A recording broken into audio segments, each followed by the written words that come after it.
Welcome everybody to another video. Absolutely stay in your chair, don't move, stay tuned in because this video is going to set the scene, put the wheels in motion so to speak, about my most epic, biggest, bucket list, once in a lifetime adventure ride to date, and it's all coming up straight after my intro. Front of me, jeez. It's getting deep.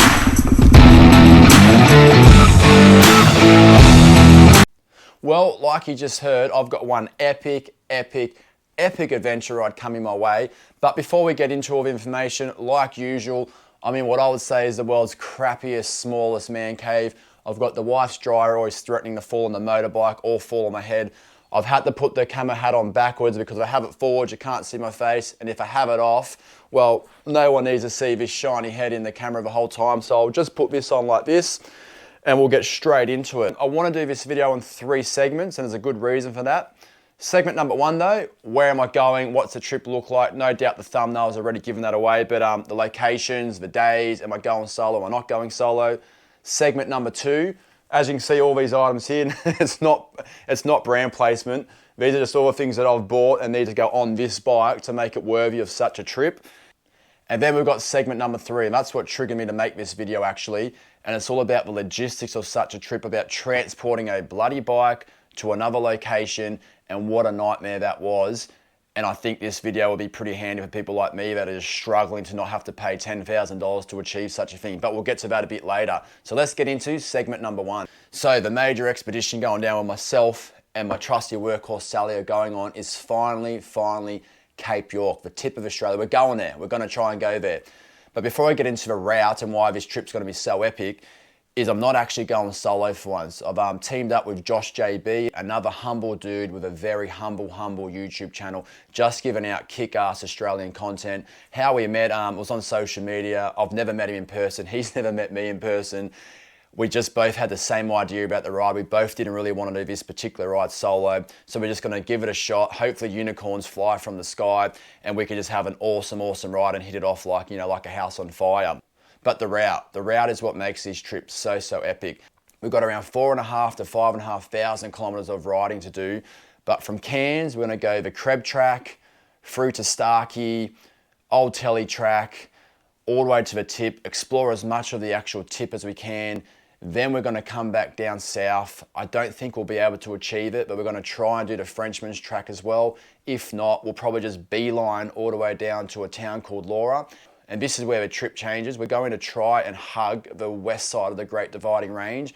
And we're going to go to locations like Palmer Gold's Resource Reserve, Mount Milligan, Mount Surprise, White Mountains National Park, all the way down to Emerald, and then on to Carnarvon National Park, where there's a fair bit of exploring to have out there. And then that puts us around 500 kilometres short of Brisbane / New South Wales border.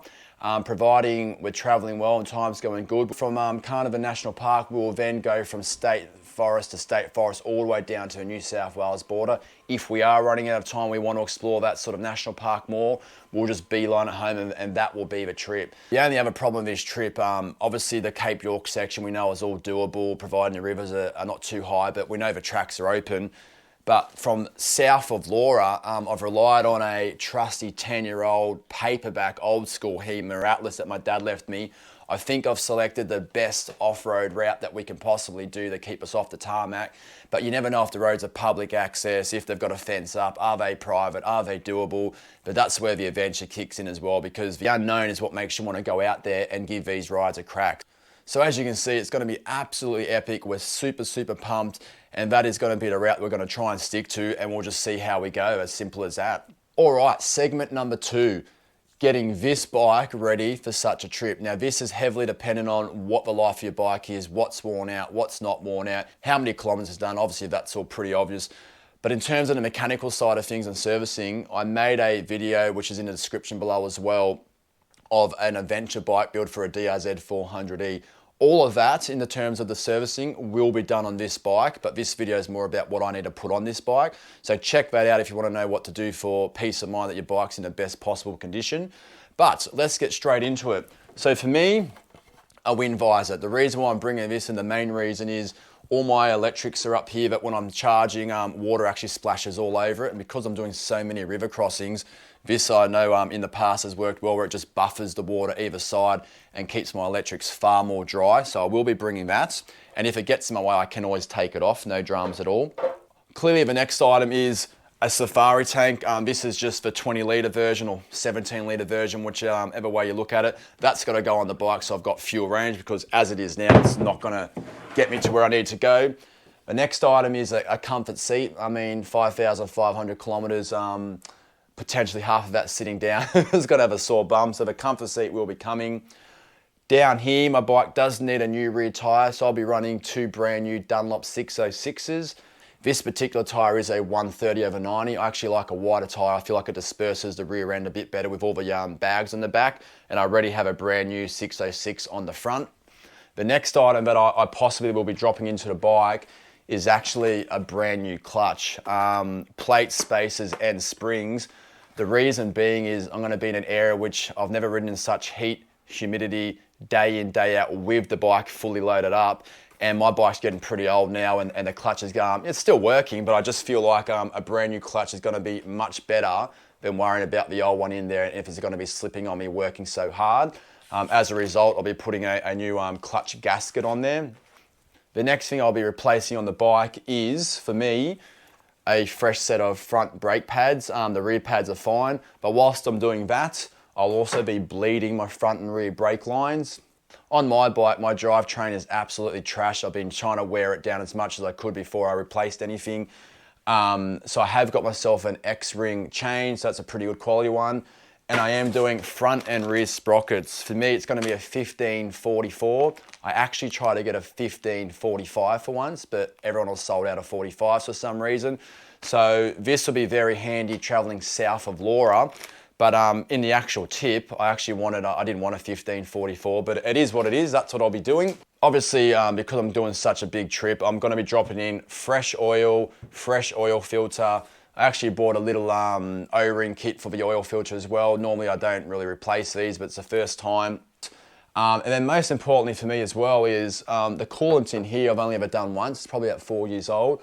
Because it's going to be so hot and humid and the bike's going to be working so hard, I will be doing a total radiator flush and dropping in fresh coolant as well.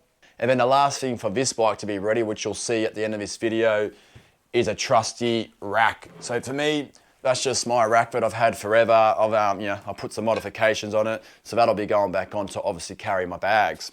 So that's all my bike needs done. Obviously, depending on where your bike is in its life will depend on what you need to put on it. This, in my opinion, is all superficial stuff. So most importantly, do yourself a favor. Check the description below, the link's there, my adventure bike build and all the servicing items on this bike. I would be absolutely crazy to head out there without doing all those things first. So check that out as well. So here's the bike with everything fitted on it. I'm really happy with how it looks. I always find it looks more fit for the task ahead when it's in its adventure mode of the screen, tank and comfort seat. It's just a bigger looking bike, even though it doesn't really change anything of how the bike runs. But we're ready to go. How it looks now is exactly what it'll be looking like. All that kit's been put on the bike, and I thought I'd do a quick rundown of my bags before we get into segment 3. Tank bag though, little waterproof one, all my personal items and camera gear will be up there like usual. I've got the saddle, Nelson Rig Gear saddle bag in its full extended mode. I don't know quite how many litres, about 15 litre capacity maybe, but they're just chock-a-block full of tools, cooking equipment and dehydrator meals for now. This here is a new addition. I found it online last night, $36. It's one of those comfortable backrest seats.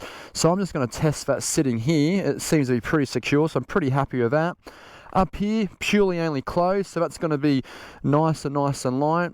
In here, purely only camping gear, so between the two, maybe about 5 to 6 kilos of weight, so not much on the rack at all. Excuse my tie-down method, but I wanted a bit of rope in case I had to pull a bike, and I thought I'd double up the rope by tying down my bag, so that's pretty secure here. Like, this is not going anywhere. Down here in my dad's estate, I also inherited some little water holders, so I've never used them before. So 1 litre bottles in each bag, and then I'll have a camel pack on, so it's 4.5 litres of water I can carry. And then this bum bag here also, which my dad left me, you know what, it's just a bum bag, but I didn't want to buy any more bags. And normally I've got this big old duffel bag here. I really didn't want that. I wanted more room in the cockpit. And that little bum bag there is the difference between how it is now or that massive bag instead. So in there, I've got 1 litre of oil and a few special items in case we drop the bike in the water, and Josh will have 1 litre of oil, so we've got 1 full oil change if need be, and then that is absolutely chock-a-block full of food, and I've got probably enough food for about 8 days, and then I can refill as I go. So how the bike is how it's going to look. It's running really, really well. I'm super pumped about it, and you'll see this setup in Cape York in the very, very near future. So segment number 3, the logistics of such a trip. This is the section that prompted me to make this video because I was absolutely having a shit show of a time trying to sort this out. Don't be mistaken though, the backup plan for me was to throw a leg over this bike and ride 3 days straight, 2,500 kilometers from Sydney to Cairns. No way did I want to do that because I didn't have the time, nor did I have the patience, but that was the sort of the situation I was finding myself in. And then Josh was going to ride from Brisbane to Cairns because we couldn't come up with any bloody logistical plans to get these bikes up there. Obviously, if you've got plenty of money and you want to throw thousands and thousands of dollars at it, you can get your bike anywhere you want in the world, obviously. But I've got on my phone here, I contacted 1, 2, 3, 4, 5, 6, 7, 8, 9. I contacted 10 places, whether they were a hire company, a trucking company, just trying to tell them what I want to do, which is to get this bike from Sydney to Cairns and or a bike from Brisbane to Cairns. That's it. Out of the hire car companies only one said, yes, we can do it. They wanted $3,500 one way. Absolutely no way am I paying that. My bike only cost me $8,000 for goodness sake. Out of the trucking companies, they were wanting around $2,000, $2,500 for one way. And then out of the motorbike transport companies, they were all wanting well and truly in excess of $1,500 one way. The main barrier we're having as well is all these companies, which I didn't really realize, none of them had depots that they wanted to play ball with, and they all wanted a residential address to another residential address to leave your bike. Well, I don't know anyone in Cairns, so I couldn't leave my bike there, nor did Josh.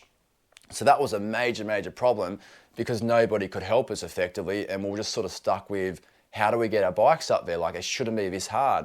After, weeks and weeks of planning and prepping and making phone calls, a few phone calls each day, I actually came across a company called Road Hog Transport, and they specialize in motorbikes and small vehicle transport. I rang the guy, he was a family-owned business, seems to have pretty good reviews, so I'm happy to give them a shout out. $950 from Sydney to Cairns, no dramas at all. The only thing he required was having no luggage on the bike, but with another $50 cash or so, I can put all my luggage in a box and they'll take the box up there for me. So that was cheap as chips compared to anybody else. I was able to score a flight to Cairns for around $300, so that's no dramas as well.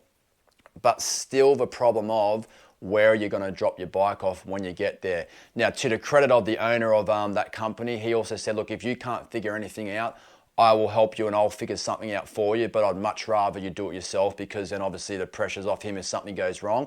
So I said, no worries, leave it with me. I'd also like to give a good shout out to the Elwood Motorcycle Tours. They're an awesome, awesome company up north there doing tours to Cape and all over Australia, really. They don't know me, I don't know them, but I rang them, had a lovely chat, and they were prepared to be a drop-off point for this motorbike, so I was so happy. The problem was, the day before I got there, they were actually leaving on their very first Cape York tour for 2023, and my bike would have been locked up in their facility, so I couldn't have that as a location in the end, so that was a massive bummer.